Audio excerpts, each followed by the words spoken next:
இன்றே டவுன்லோட் செய்து உங்கள் ஃபேவரட் ஷோக்களை என்ஜாய் பண்ணுங்க. எதுக்காக நகை காணாம போன விஷயத்த எங்க கிட்ட சொல்லாம மறைச்சிங்க? அச்சச்சோ, மறைக்கணும்லாம் எதுவும் இல்லைங்க. வீட்ல இருந்து கிளம்பும் போது எல்லா நகையையும் சரி பார்த்து பேக்ல வச்சுதான் எடுத்துட்டு வந்தோம். கிளம்பி இங்க வந்து பார்க்கும்போது நகையை காணோம்னு சொல்றா. எங்களுக்கே ஒன்னும் புரியல. அதான் உங்ககிட்ட எப்படி சொல்றதுன்னு எப்படியாச்சும் நகையை தேடி கண்டுபிடிச்சிடலான்னு தான் இருந்தமே தவிர சத்தியமா மறைக்கணும்னு எங்களுக்கு எந்த எண்ணமும் இல்லைங்க. நீங்க எல்லாம் இப்படி கமுக்கமா பேசிட்டு இருந்தத பார்த்தா நகைய கண்டுபிடிக்க பிளான் பண்ற மாதிரி தெரியல, நகைய மறைச்சு வைக்க பிளான் பண்ற மாதிரி இருக்கு. கொஞ்சம் கூட பொறுப்பே இல்லாம நகையை தொலைச்சிட்டு வந்தது இல்லாம அதை எங்க கிட்ட மறைச்சு நாடகம் ஆடுறீங்க. என்னால எல்லாம் இதை ஈஸியா எடுத்துக்க முடியாது.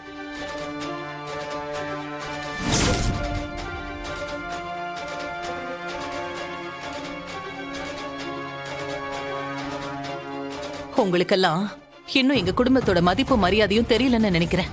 அதான் நீங்க இப்படி எல்லாம் நடந்துக்கிறீங்க. ஆரம்பத்துல இருந்தே இதே மாதிரிதான். ஏதாவது ஒரு விஷயத்தை எங்க கிட்ட மறைக்கிறீங்க, பொய் சொல்லிக்கிட்டே இருக்கீங்க.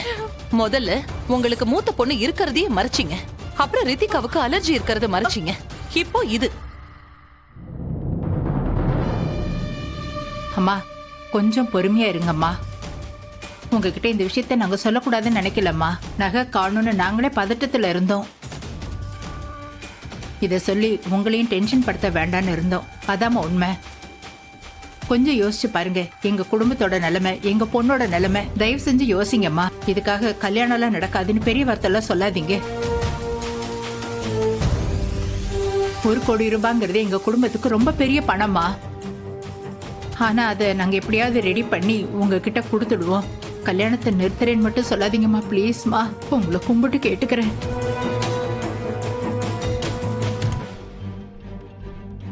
முதல்ல நம்ம கல்யாணத்தை முடிச்சிருவோம். எப்படியாவது நாங்க நகையாவோ இல்ல பணமாவோ கொடுத்துருவோம். அதெல்லாம் முடியாதுமா. சித்தி இருங்க. அப்படின்னா நகையை கண்டுபிடிக்கிறதுக்கு டைம் கொடுத்தா உங்களால கண்டுபிடிச்சிட முடியுமா? முடியும் மேடம். சரி, இப்போ டைம் 8 மணி ஆச்சு. உங்களுக்கு நான் 4 மணி நேரம் டைம் கொடுக்கறேன். 12 மணிக்கு நகை கைக்கு வரணும். இல்லைன்னா நாங்க கிளம்பி போயிட்டே இருப்போம்.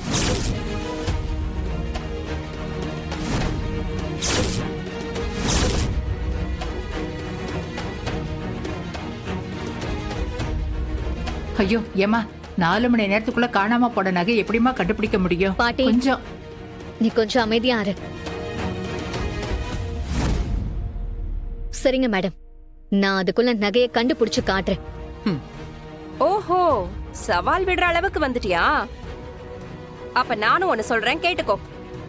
12 மணிக்கு மேல 1 நிமிஷம் லேட் ஆனாலும் இந்த கல்யாணம் நடக்காது.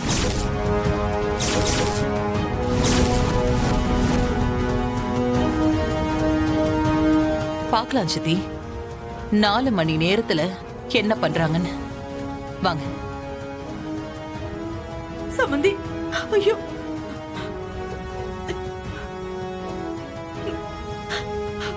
ஏ ஐலி, எதுக்கடி முந்திரி கொட்ட மாதிரி நகை காணாம போன விஷயத்தை நீ அவங்க கிட்ட சொன்ன? அறிவு இருக்காடி? இல்ல சித்தி, அவங்க வந்ததை பார்த்தா யதார்த்தமா வந்த மாதிரி தெரியல. எல்லா விஷயத்தையும் நல்லா தெரிஞ்சுக்கிட்டு தான் இங்க வந்திருக்காங்க. இதுக்கு மேலேயும் இந்த விஷயத்த அவங்க கிட்ட நம்ம மறைச்சோம்னா அது பெரிய பிரச்சனை உண்டாக்கும். அதனாலதான் நான் உண்மையை சொல்லிட்டேன். இந்த கிளிப் யூஸ் பண்ற ஆள் தான் நகையை எடுத்திருக்கணும்.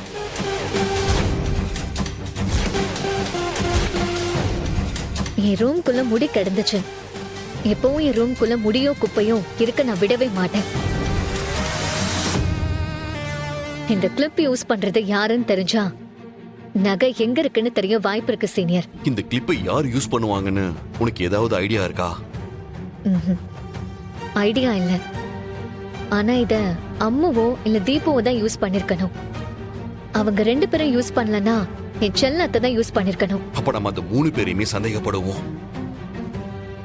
ஓகே, இந்த கிளிப்பை யார் யூஸ் பண்றாங்கன்னு முதல்ல கண்டுபிடிப்போம்.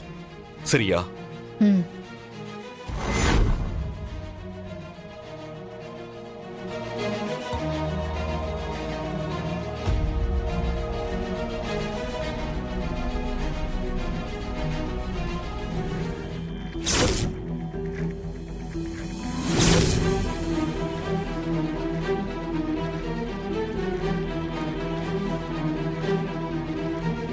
என்ன இது நம்ம கிளிப்பு கையில வச்சிட்டு இருக்கா?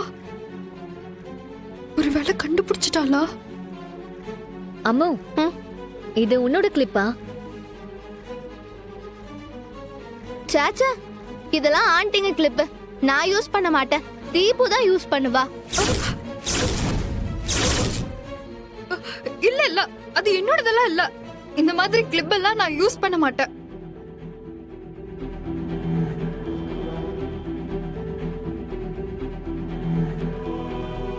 தீபு, ஒரு நிமிஷம் என் கூட வா. அம்மா,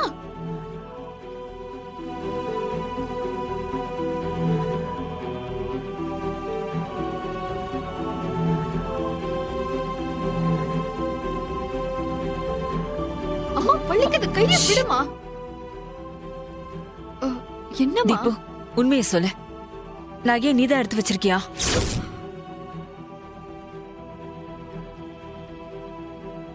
இங்க பாருடா, எதுவா இருந்தாலும் அம்மா கிட்ட சொல்லிடுறா. போலீஸ் அது இதுன்னு சொல்லி கண்டுபிடிச்சா அசிங்கமா போயிடும். என்னம்மா எப்ப பார்த்தாலும் என்ன திருடி மாதிரி நினைச்சு பேசிட்டு இருக்க? நான் எதுக்கு நகையை திருடணும்? எனக்கு அப்படி என்ன அவசியம் இருக்கு? பொறுமையா பேசு. நீயும் எடுக்கலனா அப்ப அந்த நகை எங்கதான் போயிருக்கோம்? அம்மா, நீ இப்படி டென்ஷன் ஆகுறத பார்த்தா நீ தான் நகையை எடுத்து வச்சிருக்கியோன்னு எனக்கு தோணுது. ஐயோ, சத்தமா பேசாதடி. நான் தாண்டி எடுத்தேன். அந்த அயலி யாரோ போலீஸ் ஒருத்தருக்கு கால் பண்ணி ஃபாரின்ஸ் ஆளுங்களை வர சொல்லிருக்காடி. அவங்க வந்தா நான் மாட்டிப்பேன்டி. ஃபாரன்சிஸ் ஆளு யாருமா? இந்த இந்த கைரேகைகளை வச்சு கண்டுபிடிப்பாங்களே அவங்க. ஐயோ அம்மா, அது ஃபாரன்சி ஆள் இல்ல, ஃபாரன்சிக் ஆளுங்க. ஏதோ ஒண்ணு. அவங்க வந்தா நான் மாட்டிப்பேன்ல.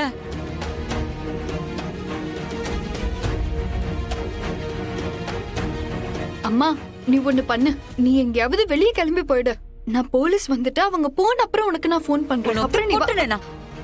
உனக்கு கொஞ்சமாவது அறிவு இருக்கா? போலீஸ் இங்க வரும்போது நான் மட்டும் இல்லைனா என் மேல சந்தேகம் வராதா? வீடியோ குடுக்கறத பாரு.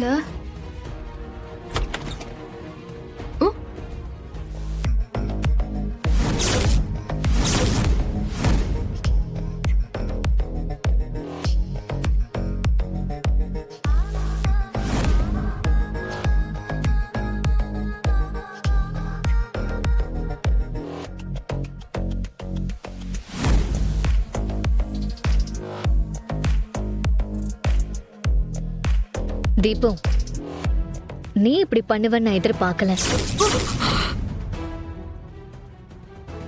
இவள கூட விடுங்க, நீங்க இப்படி பண்ணுவீங்கன்னு நான் எதிர்பார்க்கல அத்தை.